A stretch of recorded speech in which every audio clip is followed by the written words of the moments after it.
Shalom Bapak Ibu Saudara, senang sekali kita boleh bertemu kembali. Setelah beberapa hari yang lalu kita sama-sama memperingati Jumat Agung. Kita mengingat bagaimana karya pengorbanan Tuhan atas hidup setiap kita. Dan saat ini kita bersama-sama mau menaikkan syukur yang dalam kepada Tuhan. Karena hidup yang Dia telah tebus inilah yang menjadikan hidup kita berarti, Bapak Ibu Saudara. Tuhan Yesus tidak berhenti sampai kematian. Karena kalau hanya berhenti sampai di kematian, maka sia-sialah iman percaya kita. Namun kemenangan yang sesungguhnya adalah ketika Dia bangkit kembali, sehingga memberikan masa depan yang penuh pengharapan bagi setiap kita. Nah Bapak Ibu Saudara, sebelum saya mengajak kita untuk memuji Tuhan, saya mau menyampaikan sebuah kisah nyata yang pernah saya baca, Bapak Ibu Saudara. Pada waktu setelah Perang Dunia yang kedua, maka di jalan-jalan di seluruh Eropa dijumpai ada begitu banyak anak-anak yatim piatu. Mereka terlantar di jalan-jalan, mereka kelaparan, tidak ada yang urus mereka karena mereka kehilangan kedua orang tua mereka. Kemudian Amerika kirim bantuan ke Eropa, lalu mereka mendirikan yayasan sosial di sana. Mereka tampung semua anak-anak yatim piatu yang terlantar di jalan-jalan itu. Mereka pelihara, mereka beri makan dan sebagainya. Sampai suatu hari Bapak Ibu Saudara, datang seorang bapak ke tempat itu. Dari penampilan bapak itu kelihatan sekali, bapak ini sangat menderita dan sangat kesakitan. Badannya kurus kering, jalannya juga sudah tertatih-tatih. Namun di tangan dari bapak itu dia menuntun seorang anak. Dan anak itu tidak kalah menderitanya dengan bapak itu. Badannya kurus kering, perutnya buncit kelaparan, tidak terawat sama sekali. Kemudian mereka diterima oleh seorang petugas di sana. Lalu bapak itu berkata, "Pak, tolong beri anak ini makanan. Tolong berikan dia yang terbaik di tempat ini." Namun petugas itu bertanya, "Mohon maaf Pak, apakah ini anak Bapak?" Kemudian bapak itu berkata, "Iya, ini anak saya." Namun pada waktu bapak itu berkata bahwa itu adalah anaknya, petugas itu menjawab berkata, "Maaf Pak, peraturan di dalam badan yayasan sosial ini, kami cuma menampung anak-anak yatim piatu. Tapi karena anak ini masih punya bapak, jadi kami tidak bisa menampung anak bapak dirawat di tempat ini." Namun bapak itu berusaha untuk meyakinkan petugas itu sambil berkata, "Tapi kalau kamu mengerti betapa menderitanya saya untuk merawat dan memberi makan anak saya, kamu pasti mau terima anak saya untuk dirawat di tempat ini." Namun petugas itu sekali lagi berkata, "Mohon maaf Pak, peraturan tetap peraturan. Kami tidak bisa menampung anak Bapak untuk dirawat di tempat ini." Lalu dengan putus harap bapak itu menatap anaknya. Namun sebaliknya dengan penuh harap anak itu menatap mata bapaknya. Setelah itu bapak ini jongkok, dia peluk anaknya. Dia menangis sejadi-jadinya. Setelah beberapa saat kemudian dia bangkit berdiri dan bertanya kepada petugas itu, "Jadi maksud kamu kalau saya mati, baru kamu mau terima anak saya untuk dirawat di tempat ini?" Petugas itu menjawab, "Demikian Pak aturannya." Lalu dengan tangan gemetar Bapak Ibu Saudara, bapak ini meletakkan tangan anak itu di tangan petugas itu sambil berkata, "Tolong beri anak saya makanan. Tolong rawat anak saya baik-baik di tempat ini. Berikan semua yang terbaik yang ada di tempat ini untuk anak saya. Sementara itu saya akan urus urusan saya sendiri." Setelah berkata demikian, bapak ini kemudian pergi, lalu membunuh dirinya sendiri. Hanya supaya anaknya bisa diterima di tempat itu dan mendapatkan yang terbaik di situ. Pada waktu saya membaca kisah nyata ini, saya tidak bisa tahan air mata saya. Saya berkata, "Tuhan, kalau saja di muka bumi ini ada seorang bapak bisa begitu sayang kepada anaknya, sehingga dia rela mati hanya supaya anaknya bisa menerima yang terbaik dalam hidupnya. Bukankah itu juga yang Kau buat dalam hidupku?" Bapak Ibu Saudara, ketika dia berkata dia mengasihi kita, dia bukan hanya sekedar berkata bahwa dia mengasihi kita, tapi dia membuktikan perkataannya. dengan memberikan semua yang ada padanya. Bahkan hidupnya dia beri bagi kita. Pertanyaannya saat ini, kalau hidupnya saja dia sudah beri buat kita, adakah sesuatu pada hari ini yang dia tidak bisa berikan bagi kita? Bapa, besar sungguh kasih setiamu, nyata sungguh perlindunganmu, tak satu kuasa mampu pisahkan aku dari kasih-Mu. Bapa,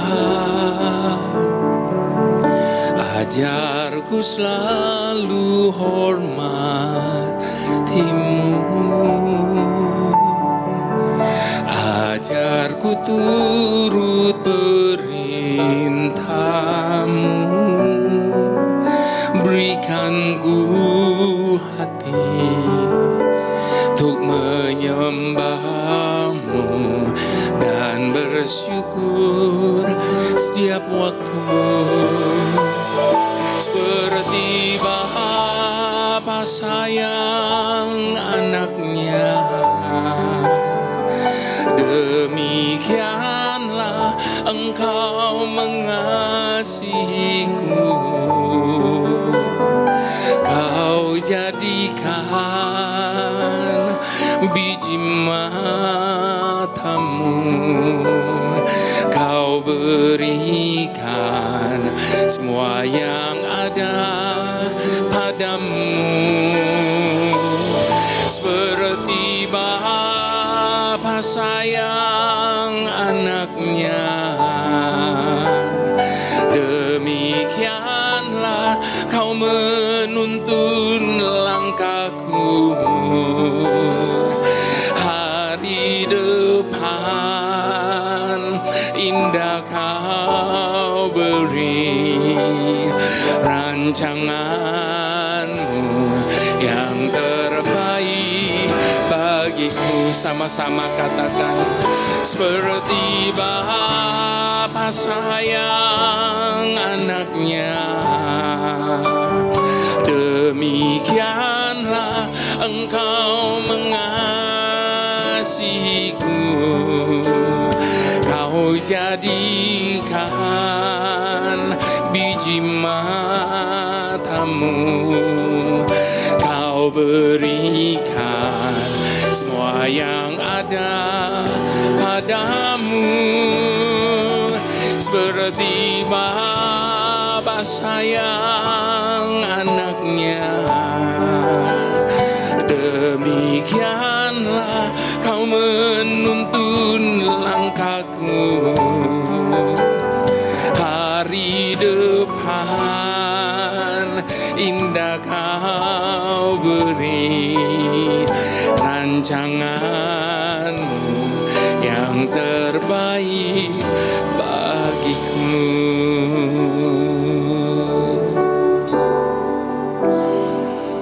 Bapa yang begitu mengasihi kami, setiap kali kami mengingat akan kasih dan kebaikan-Mu atas hidup kami, kami merasa malu. Karena atas dasar apa Engkau mengasihi kami sedemikian rupa? Padahal tidak ada yang baik dari hidup kami ini. Bahkan sampai saat ini kami mengaku di hadapan-Mu, kami masih seringkali mengecewakan Engkau Tuhan, dengan pikiran kami, perkataan kami, perbuatan, bahkan rancangan hati kami. Namun demikian pun Engkau tidak pernah berhenti mencintai kami. Bahkan setiap hari baru Engkau memperbaharui lagi kasih setia-Mu bagi kami. Kami sadar ya Tuhan, sampai kapanpun kami tidak akan pernah mampu untuk membalas segala kebaikan-Mu. Selain kami datang di hadapan-Mu, mengangkat hati dan suara kami, bersyukur kepadamu, dan mengangkat tangan kami hanya demi nama-Mu. Mari Bapak Ibu Saudara, sekali lagi kita mau katakan di hadapan Bapa kita. Bapa, besar sungguh kasih setiamu, nyata sungguh perlindunganmu, tak satu kuasa mampu pisahkan aku dari kasih-Mu. Bapa, ajarku selalu hormati-Mu, ajarku turut perintah-Mu, berikan ku hati untuk menyembah-Mu dan bersyukur setiap waktu, seperti Bapa sayang anaknya, demikianlah Engkau mengasihiku. Kau jadikan biji mata-Mu, Kau berikan semua yang ada padamu, seperti Bapa sayang anaknya, demikianlah Kau menuntun langkahku. Hari depan indah Kau beri, rancangan-Mu yang terbaik bagiku. Dengan iman katakan, seperti Bapa sayang anaknya, demikianlah Engkau mengasihiku. Kau jadikan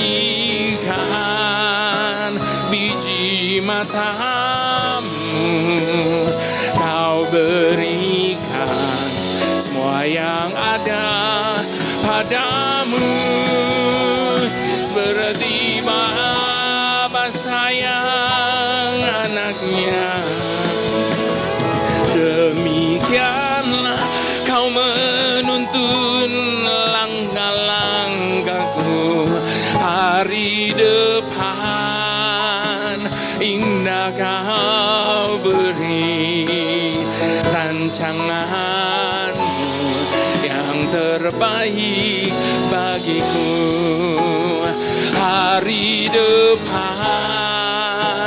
indah Kau beri, rancangan-Mu yang terbaik bagiku. Hari depan indah Kau beri, rancangan-Mu yang terbaik bagiku.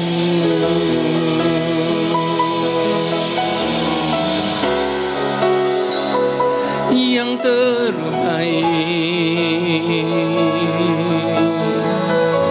hanya rancangan-Mu ya Bapa, yang sempurna hanya jalan-jalan-Mu Tuhan.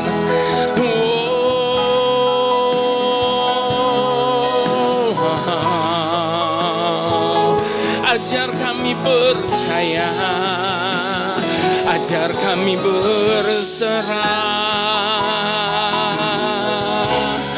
ajar kami setia, hanya kepadamu.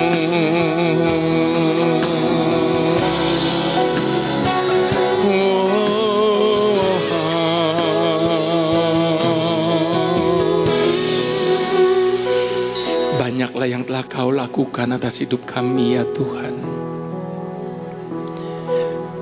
Segala karya pengorbanan-Mu, kasih setia-Mu, maksud-maksud-Mu.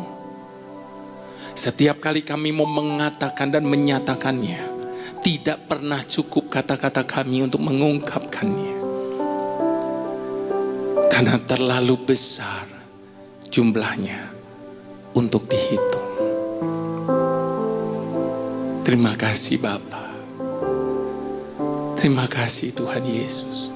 Terima kasih.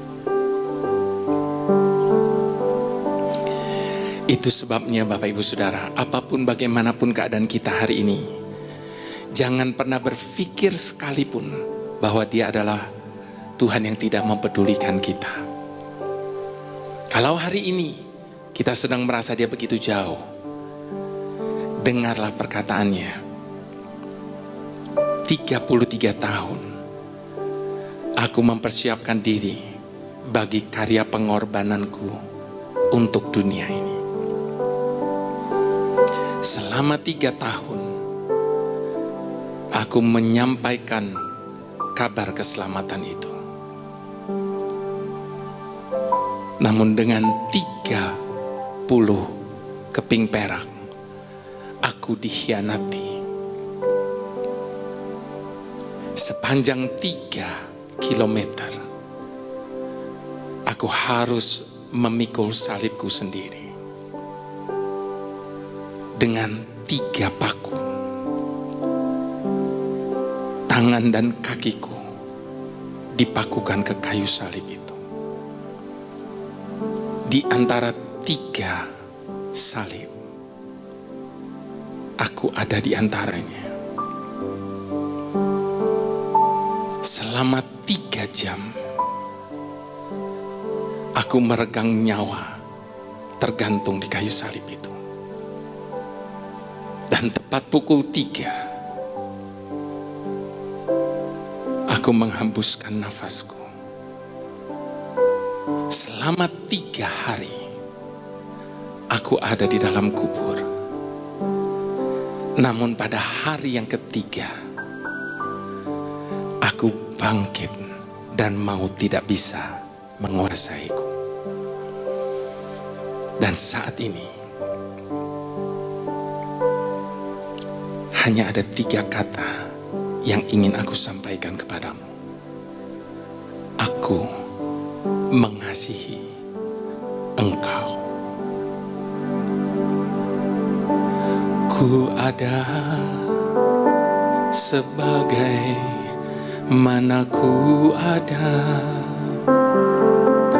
berdiri menghadap tatamu Bapa. Semua karena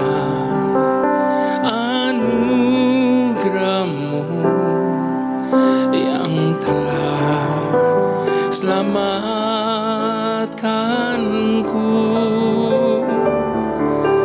Ku hidup dalam segala kelimpahan. Terima kasih Tuhan. Ku layak untuk melayani Tuhan. Semua karena anugerah-Mu tercurah bagiku. Besar anugerah-Mu,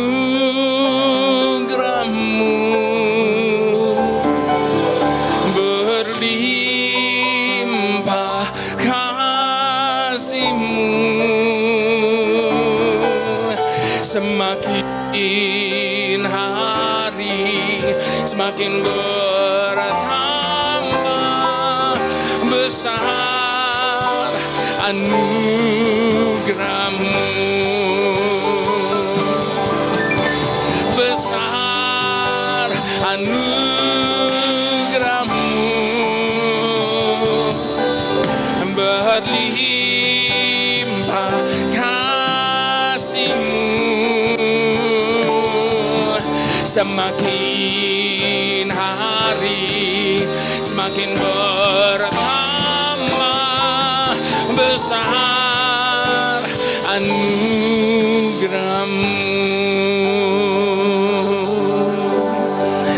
Apapun keadaan kita hari ini, Bapak Ibu Saudara, bagaimanapun situasi hidup kita saat ini, harus kita akui di hadapan Tuhan, kalau kita boleh ada sebagaimana kita ada hari ini, semua hanya oleh karena kemurahan dan anugerah Tuhan atas hidup kita. Kuasa kebangkitannya mengubah hidup kita. Dia mencari kita selagi kita masih terhilang. Dan ketika dia mendapati kita, dia gendong kita dengan sukacita. Dia angkat kita demikian tinggi. Dia sebut setiap kita sebagai anak-anaknya, biji matanya. Dan dia memahkotai kita dengan kebenaran. Itu sebabnya sekali lagi dengan syukur di hadapan Tuhan, mari sama-sama kita mau akui di hadapan Tuhan kita. Ku ada sebagai mana ku ada, berdiri menghadap tatamu Bapa, semua karena anugerahmu yang telah selamatkanku. Ku hidup dalam segala kelimpahan, ku layak untuk melayani Tuhan, semua karena anugerahmu tercurah bagiku. Besar anugerahmu,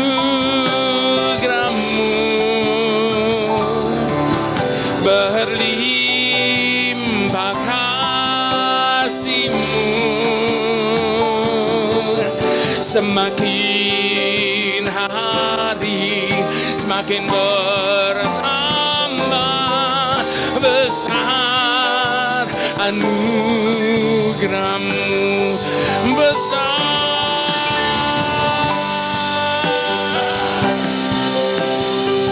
Ini pengakuan kami di hadapan-Mu saat ini. Kasih dan anugerah-Mu berlimpah atas hidup kami. Dan ini kepercayaan kami. Anugerah itu semakin hari akan terus semakin bertambah. Besar anugerah-Mu, semakin hari semakin hari semakin bertambah besar anugerah-Mu. Semakin hari semakin bertambah besar anugerah-Mu.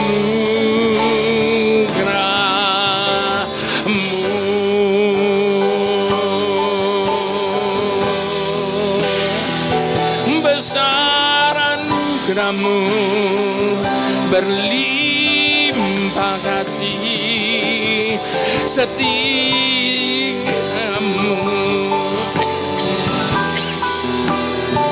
selamanya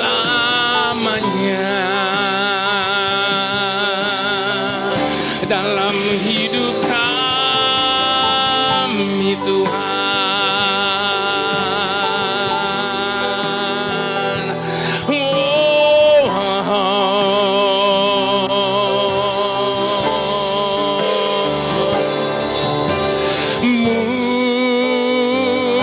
Mulia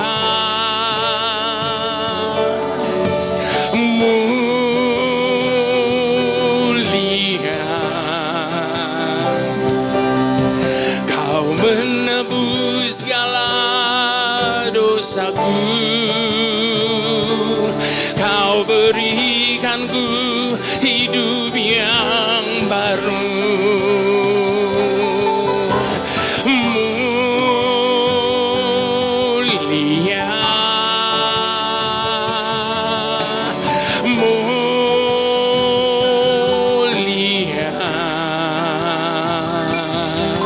Kasih-Mu mengubah hidupku,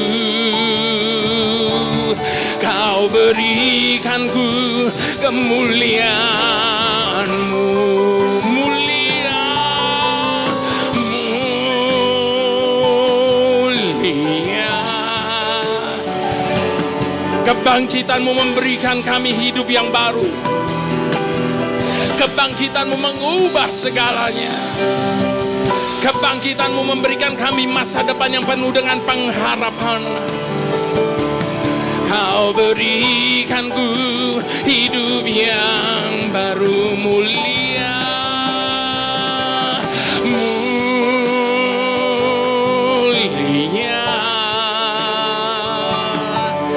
mulia.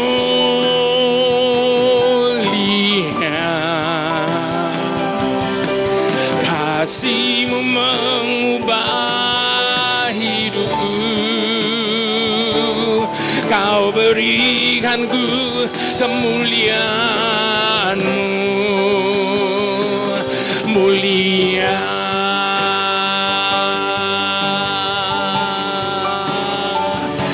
mulia,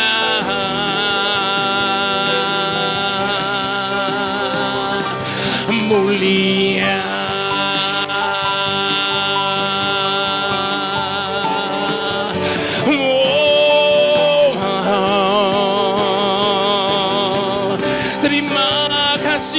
Tuhan,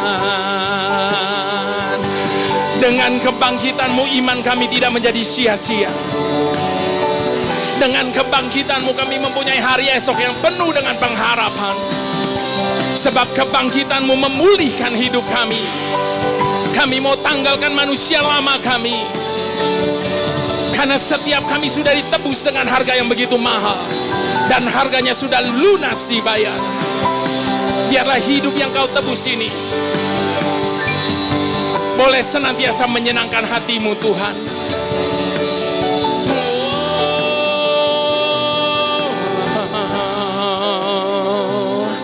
Mulia,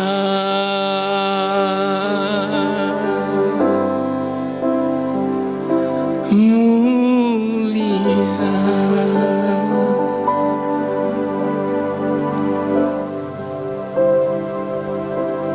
Terima kasih Bapa.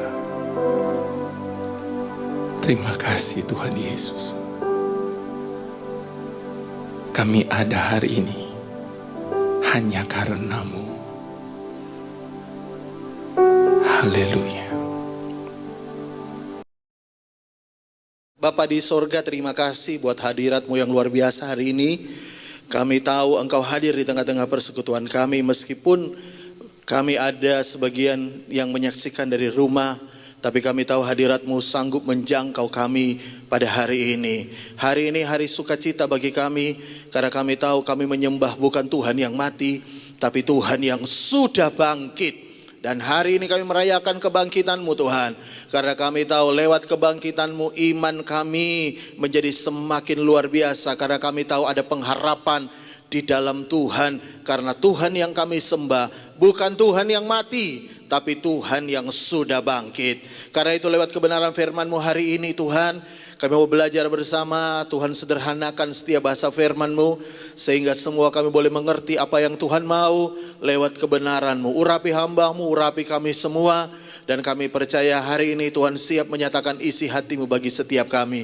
Dan di dalam nama Tuhan Yesus, setiap kita yang telah siap diberkati firman Tuhan, sama-sama katakan amin, amin, amin. Puji Tuhan. Mari hari ini buka Alkitab saudara sama-sama.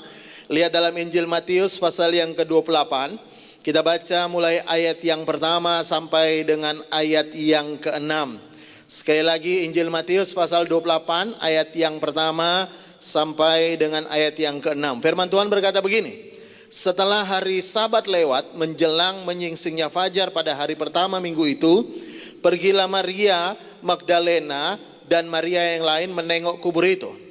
Maka terjadilah gempa bumi yang hebat, sebab seorang malaikat Tuhan turun dari langit dan datang ke batu itu dan menggulingkannya, lalu duduk di atas batu itu. Wajahnya bagaikan kilat dan pakaiannya putih bagaikan salju. Ayat 4, perhatikan ini. Dan penjaga-penjaga itu gentar ketakutan dan menjadi seperti orang-orang mati. Akan tetapi malaikat itu berkata kepada perempuan-perempuan itu, janganlah takut. Sekali lagi, janganlah takut, sebab aku tahu kamu mencari Yesus yang disalibkan itu. Ia tidak ada di sini, sebab ia telah bangkit, sama seperti yang telah dikatakannya. Mari, lihatlah tempat ia berbaring. Yang percaya firman Tuhan, sama-sama katakan, amin. Nah saudara, ada sesuatu yang menarik dari peristiwa di mana Yesus bangkit. Dan ini hampir mirip atau sama boleh dikatakan ketika Yesus lahir, ya, peristiwa Natal. Nah apa itu yang mirip? Yaitu malaikat sama-sama berkata kepada manusia, jangan takut. Kalau saudara masih ingat dalam peristiwa Natal, dalam khotbah Natal gereja ini, saya juga menyampaikan bagaimana Yesus atau malaikat Tuhan dalam peristiwa Natal berkata jangan takut. Dan yang anehnya ketika Yesus bangkit, Tuhan kembali ngomong lewat malaikatnya. Tuhan berkata jangan takut. Kalau saudara lihat ayat yang kelima tadi, Tuhan berkata atau malaikat Tuhan berkata kepada perempuan itu, jangan kamu takut. Bahkan kalau saudara baca di ayat yang ke-10, ayat 10 dalam Matius 28 juga, maka kata Yesus kepada mereka, apa saudara yang di rumah? Jangan takut. Pergi dan katakanlah kepada saudara-saudaraku supaya mereka pergi ke Galilea dan di sanalah mereka akan melihat aku. Jadi dalam peristiwa kebangkitan Yesus, Tuhan berkata jangan takut. Dalam peristiwa Natal juga Tuhan berkata jangan takut. Kenapa? Dalam dua peristiwa yang sangat penting dalam kekristenan ini, Tuhan selalu ngomong jangan takut, jangan takut, jangan takut. Ya menurut saya jawabannya sederhana. Kenapa Tuhan sering berkata jangan takut? Karena Tuhan ngerti betul manusia ini adalah sosok atau pribadi yang sangat gampang takut. Ya sekali lagi, gampang takut. Makanya ketika Yesus datang Natal, Tuhan juga berkata jangan takut.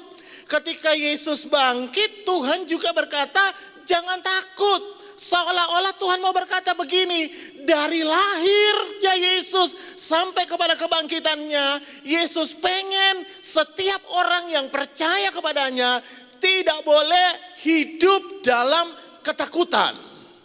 Khususnya bagi Anda yang percaya Tuhan.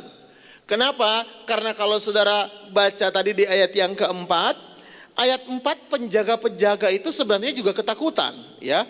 Ayat 4, dan penjaga-penjaga gentar ketakutan dan menjadi seperti orang-orang mati.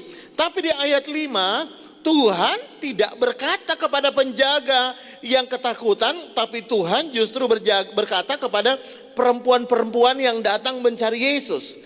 Jadi dengan kata lain, khususnya Tuhan mengkhususkan. Untuk orang-orang yang percaya harusnya tidak boleh takut. Kalau orang gak percaya takut, Tuhan tidak begitu peduli, saudara, ya.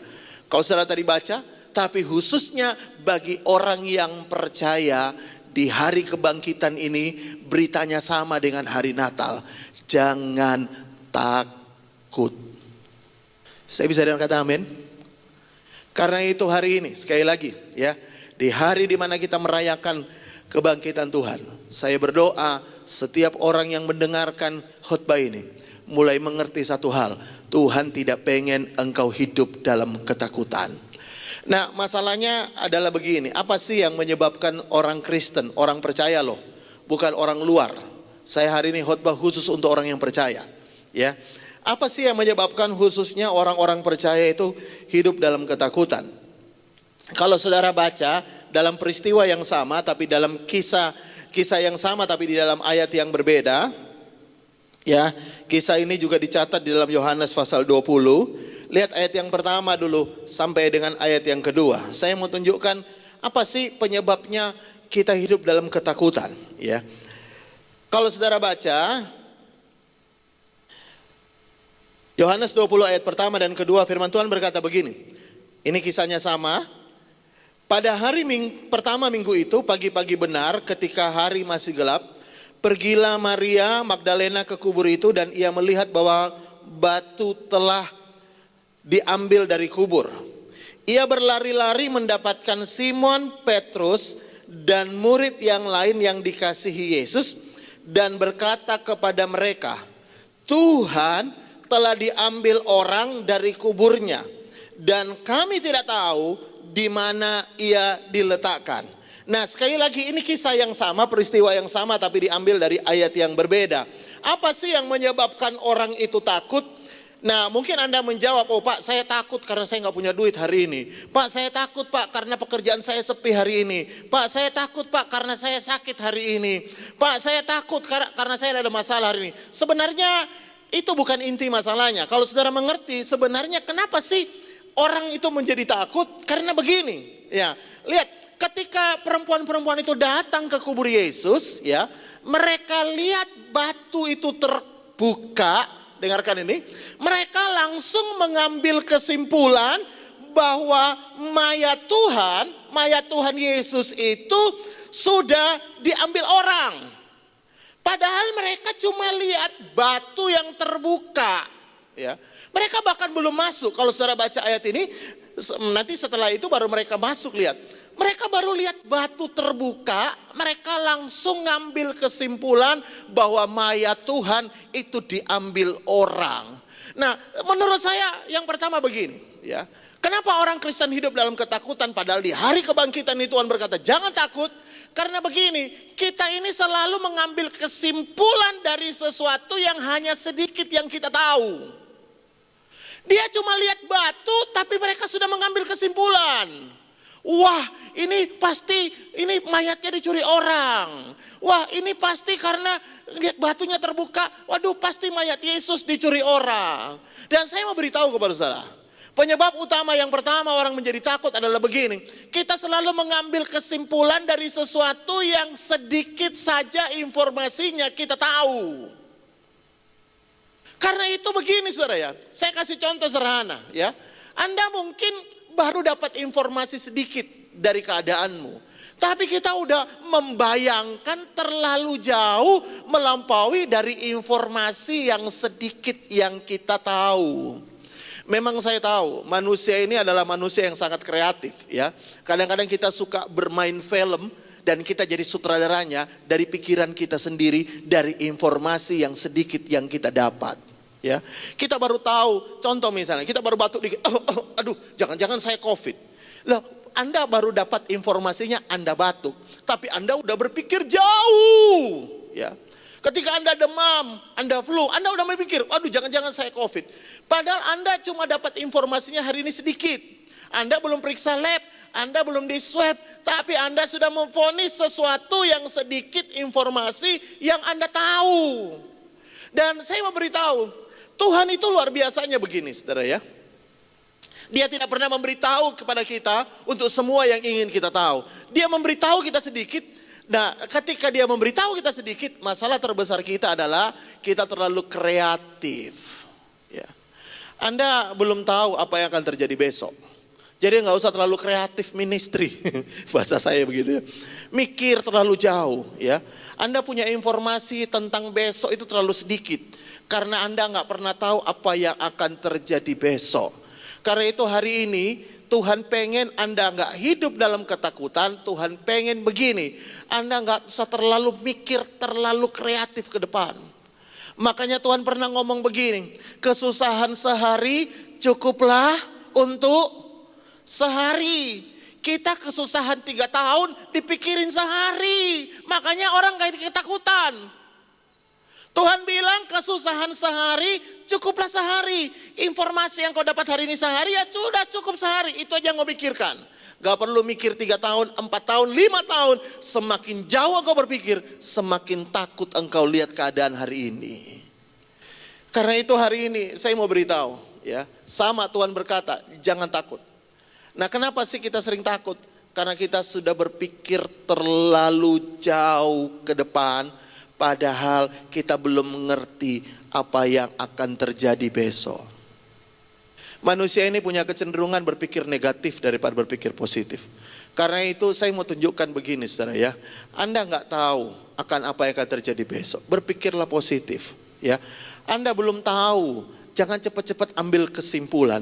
Baru lihat batu terguling aja udah ngomong, mayat Yesus dicuri.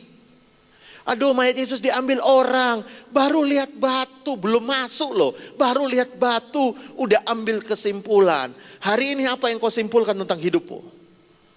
Kalau engkau cuma informasi dikit, engkau sudah menyimpulkan banyak yang salah. Makanya tidak heran hidupmu hidup ketakutan hari ini. Ayo hari ini mulai berbangkit dengan iman dan berkata, mungkin yang aku tahu dikit, tapi Tuhanku tahu lebih banyak. Dan dia tahu yang terbaik untuk hidupku. Yang percaya katakan amin yang di rumah. Yang kedua, apa sih menyebabkan orang takut? Ya mungkin Anda kembali berkata, Pak saya lagi dalam masalah makanya saya takut. Bukan itu sebenarnya. Kalau Anda ngerti prinsip-prinsip firman Tuhan, makanya yang sebenarnya yang membuat orang takut, itu yang kedua karena begini. Lihat ya, mereka ini datang memberitahu, kalau sudah lihat ayat 2, ia berlari-lari, perempuan berlari mendapatkan Simon Petrus, dan murid yang lain dikasihnya, dan mereka berkata kepada mereka, Tuhan telah diambil orang, dan dari kuburnya, dan kami tidak tahu di mana ia diletakkan. Jadi ketika perempuan itu tahu bahwa batu terkuak atau batu terguling, dia lalu ambil kesimpulan, lalu dia sampaikan informasi itu kepada siapa? Kepada teman-temannya, kepada murid-murid yang lain. Nah sekarang kita langsung baca langsung di ayat yang ke-8 ya. Dan ketika informasi itu diterima, ternyata murid-murid yang lain segera berlari menuju ke kubur Yesus. Dan ketika mereka masuk ke kubur Yesus, lihat ini ayat 8. Dan masuklah juga murid yang lain lebih dahulu sampai ke kubur itu. Dan perhatikan kalimat ini. Dan ia melihatnya dan percaya. Jadi murid-murid yang lain ketika dapat informasi bahwa mayat Yesus itu diambil orang, mereka langsung berlari, langsung masuk ke kubur Yesus. Perhatikan ini. Lalu mereka lihat kenyataan bahwa fakta memang tidak ada mayat Yesus. Lalu Alkitab berkata ayat 8, mereka langsung percaya. Apa yang mereka percayai? Yang mereka percayai bukan perkataan firman Tuhan, tapi yang mereka percayai adalah perkataan para perempuan-perempuan yang berkata, mayat Yesus dicuri orang, diambil orang. Nah, saya mau beritahu kepada saudara bagian yang kedua, ya. Dengan baik, kita ini hidup di zaman informasi. Ya. Informasi semuanya banyak dengan mudah kita terima.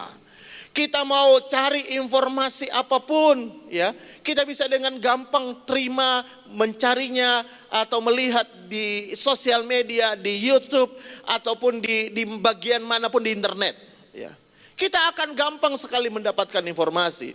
Tapi perhatikan baik-baik, ya, mereka begitu dengar kabar mayat Yesus diambil orang dari perempuan-perempuan itu, mereka langsung Alkitab berkata melihat dan mereka percaya. Yang membuat saya aneh adalah begini ya, dengar ya. Mereka ini adalah orang-orang murid-murid Yesus ngumpul 3,5 tahun dengan Yesus. Tapi mereka lebih gampang percaya kepada kabar-kabar apa yang hari itu mereka dengar dibandingkan 3,5 tahun sebelumnya mereka diberitahu oleh Tuhan. Nah saya mau tunjukkan satu kebenarannya. Coba lihat dulu sama-sama. Nah lihat dulu ayat 9. Ayat 9 berkata begini. Sebab selama itu mereka belum mengerti isi kitab suci yang mengatakan bahwa Yesus harus bangkit dari antara orang mati. Jadi mereka cuma dengar informasi bahwa Yesus diambil, tapi sebenarnya mereka tidak ngerti firman Tuhan.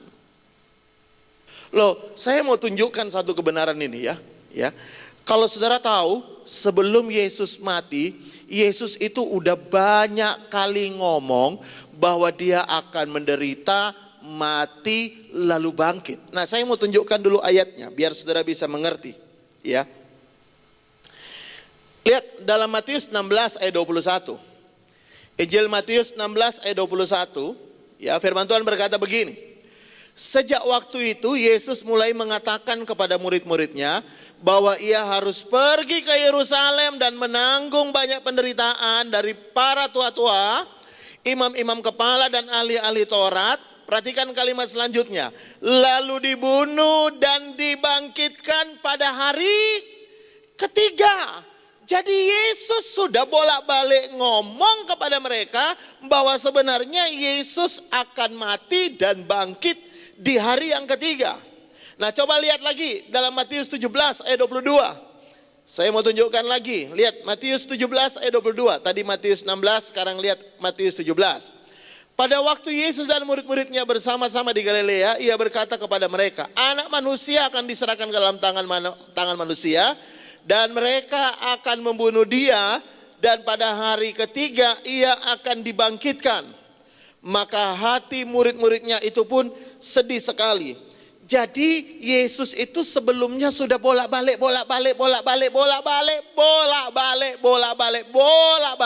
ngomong bahwa dia akan bangkit. Ya, sekali lagi, Yesus sudah bolak-balik ngomong. Tapi kalau saudara perhatikan, meskipun Yesus sudah bolak-balik ngomong bahwa dia akan mati dan dibangkitkan pada hari ketiga, tetap ketika mereka lihat kubur kosong, mereka tetap berpikiran mayat Yesus dicuri orang. Bagi saya ini aneh banget. Mereka lebih percaya perkataan perempuan-perempuan yang berkata mayat Yesus dicuri orang daripada perkataan Yesus yang selama 3,5 tahun mereka dengar Yesus ngomong, Yesus bicara kepada mereka bahwa Yesus akan bangkit. Itu kayak menguap, kayak nggak ada artinya. Dan itu kan bukankah sama dengan hidup kita? Setelah saya mau beritahu kepada saudara, apa sih yang membuat kita takut? Saya beritahu, orang berkata, oh orang itu takut karena ini Pak, dia nggak tahu firman, dia nggak pernah baca Alkitab. Saya mau beritahu, murid-murid Yesus nggak pernah baca Alkitab memang, tapi dia dengar sendiri dari mulut Yesus. Bahkan berulang-ulang Yesus ngomong, aku akan bangkit. Tapi tetap ngomongnya, mayat Yesus dicuri orang.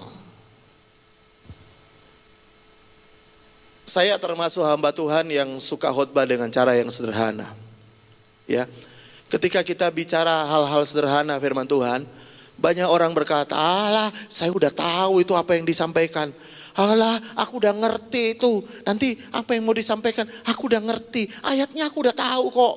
Ya, aku udah ngerti kok ayatnya, udah hafal aku udah ngerti tentang Yesus berkata jangan takut, aku udah ngerti, aku udah tahu kok ayat-ayat firman Tuhan itu, aku udah bolak-balik dengar, bahkan bolak-balik aku baca, aku udah ngerti.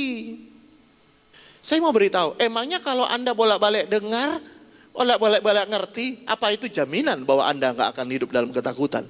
Buktinya murid-murid sendiri tahu Yesus yang ngomong, mereka dengar secara audible, Yesus berhadapan dengan mereka ngomong, Yesus akan dibangkitkan pada hari ketiga. Tetap mereka punya persepsi yang berbeda dengan apa yang Yesus katakan.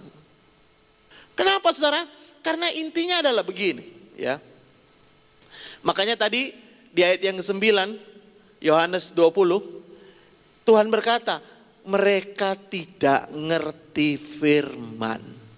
Jadi kalau Anda dengar firman dan tidak ngerti firman, ya percuma sama saja. Ya. Percuma sama saja. Sama saja. Jadi Anda itu perlu ngerti, bukan tahu, bukan dengar, perlu ngerti. Kalau Anda ngerti, maka itu akan mengubah hidupmu. Ya. Bukan tahu, tapi ngerti. Nah, banyak orang berkata, oh saya tahu firman Tuhan. Karena itu banyak orang memperdebatkan firman Tuhan. Saya mau beritahu, firman Tuhan bukan untuk diperdebatkan. Firman Tuhan untuk dimengerti dan dilakukan. Karena itu saya percaya begini. Orang yang ngerti firman Tuhan, itu gak perlu didorong-dorong melayani. Dia akan melayani. Saya bisa dengar kata amin yang di rumah.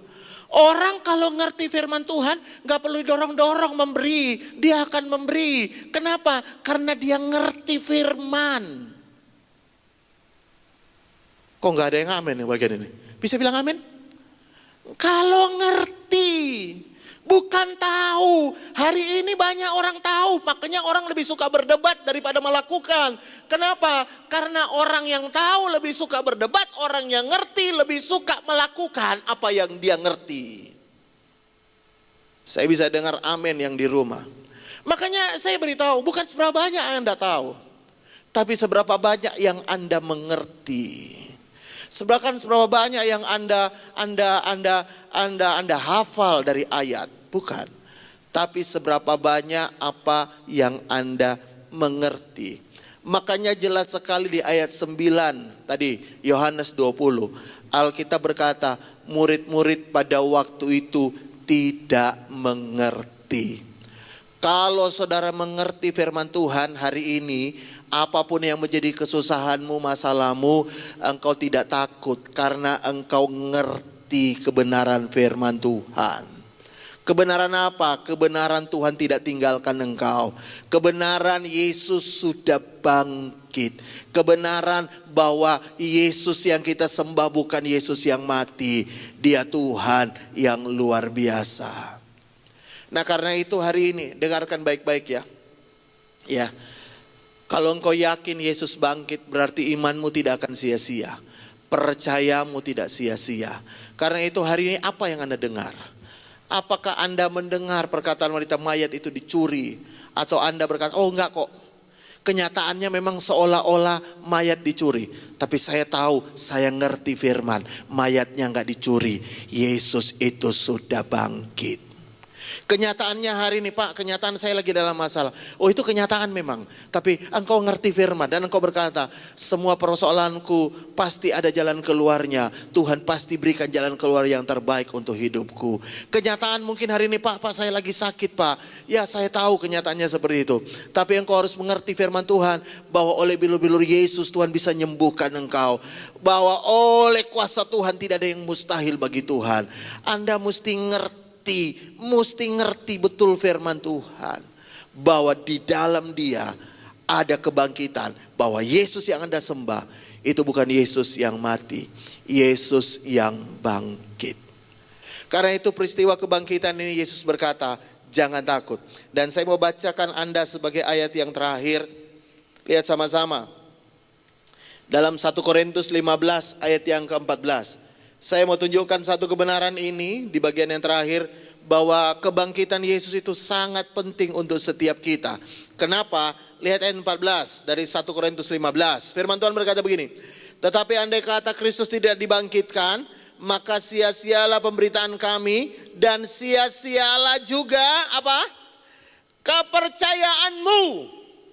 Jadi kebangkitan Yesus itu penting. Kenapa? Karena yang membuat setiap iman kita tidak menjadi sia-sia itu karena Yesus sudah bangkit, ya. Nah, lihat ayat 17 terakhir. Dan jika Kristus tidak dibangkitkan, maka sia-sialah kepercayaan kamu, kembali dikatakan sia-sia kepercayaan kamu, dan kamu masih hidup dalam dosa. Jadi kematian Yesus tidak membuat Anda lepas dari dosa. Kebangkitan Yesus yang membuat Anda lepas dari dosa. Karena kalau Yesus hanya mati tidak bangkit, tidak membuktikan apa-apa. Tapi karena Yesus mati dan Dia bangkit, Alkitab berkata, semua yang engkau yakini, yang engkau percayai tidak menjadi sia-sia. Dan engkau tidak hidup lagi dalam dosa. Saya bisa dengar kata amin. Karena itu di hari Paskah dan hari Natal pesannya sama. Jangan takut. Kenapa? Karena di hari Natal Tuhan berkata, sebab sukacita Allah, yaitu dari sukacita Tuhan turun atas dunia ini. Dan yang ke Paskah Tuhan berkata, jangan takut. Kenapa? Karena Tuhan yang engkau sembah bukan Tuhan yang mati. Imanmu tidak sia-sia. Apa yang kau percaya tidak sia-sia. Tutup Alkitabmu. Mari kita mau berdoa sama-sama. Tuhan Yesus, terima kasih, hari ini hari yang baik. Kami kembali diingatkan bahwa Yesus yang kami sembah adalah Yesus yang bukan mati tapi Yesus sudah bangkit. Dan kami percaya karena kebangkitan Yesus kami tidak hidup lagi di dalam dosa. Karena kebangkitan Yesus semua yang kami percayai tidak menjadi sia-sia. Karena Engkau sudah bangkit. Karena itu hari ini apapun yang menjadi ketakutan kami Tuhan, Tuhan berkati semua kami biar kami boleh mengerti firman-Mu Tuhan. Bukan kami hanya mendengar firman-Mu, tapi kami boleh mengerti firman-Mu. Dan kalau kami mengerti firman-Mu, kami mau melakukan firman-Mu. Terima kasih Bapa, terima kasih Tuhan. Berkati seluruh jemaat Logos yang sudah mendengarkan dan menyaksikan ibadah online ini.